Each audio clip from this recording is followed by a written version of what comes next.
All right, Daniel, thank you. Well, tonight we wrap up our three-part series Back to School 2020 with our third and final part. We address the big question of how schools are planning to keep students safe when they have them back in person, along with the worries that come with that.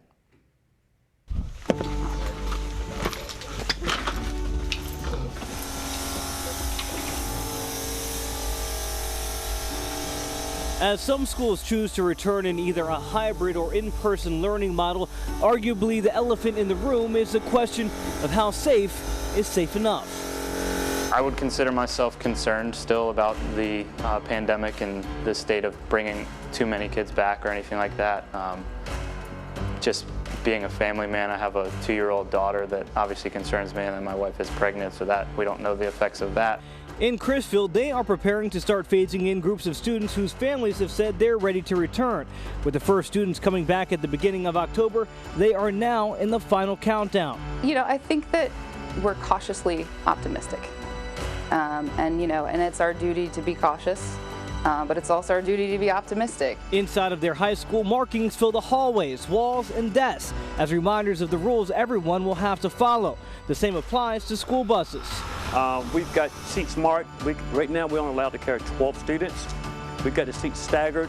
After every ride, the county has invested in electrostatic sprayers to be used to sanitize the whole bus, as well as additional sprayers to go inside of each school.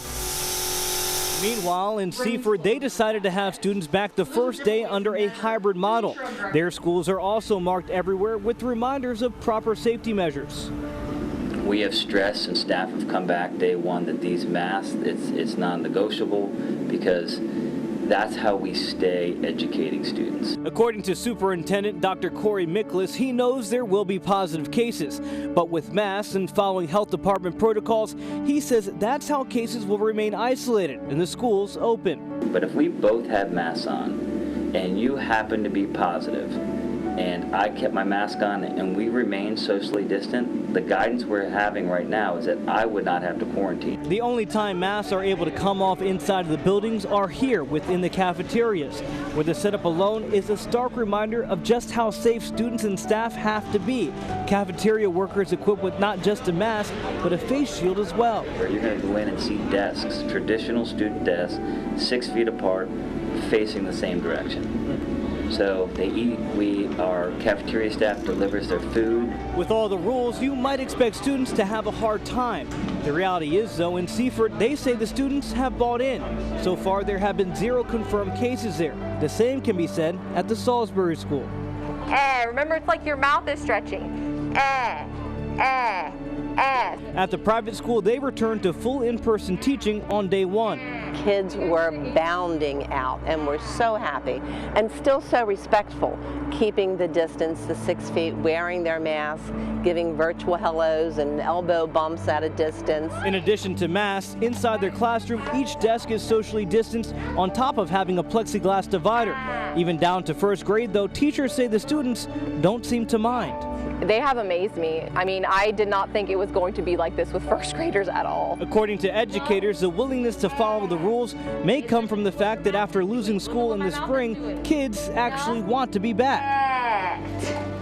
Even the kids that you maybe wouldn't even expect want to come to school really miss their teachers. They miss the environment, they miss staff, they miss our principal, they miss the cafeteria, they just miss that interaction. Many parents we spoke to agree. For Kevin Beecham in Salisbury, he says his son was getting depressed during the spring, missing that social interaction. So by his request, they moved him from virtual public school to in-person private school. And almost immediately, he says his son's mood started to improve. In the end, I thought it was less risk to get him back emotionally and mentally into a school environment, in-person learning around his peers, than it would be to keep him home where he has no interaction and no exposure to COVID. And for teachers, it's that same risk and reward that all of them say they're factoring right now. The risk of exposure versus the reward of being able to teach their students in person. With many choosing the latter, saying they'll do what it takes to keep kids safe and get them the education they need. Most of us and the ones that are in it for the love of teaching are using that mentality of it's going to be extra hours and it's going to be time in the trenches trying to figure it out, but I think that it's worth it in the end because we miss our kids so much and we want to do whatever we can to get them back into some sense of normalcy. Now, although they weren't featured in the series, we saw an example of what Seaford Superintendent Dr. Corey Miklas was talking about this week as Cape Henlopen High School had their first positive case but did not have to shut down because staff says students and staff have been following strict mask protocols.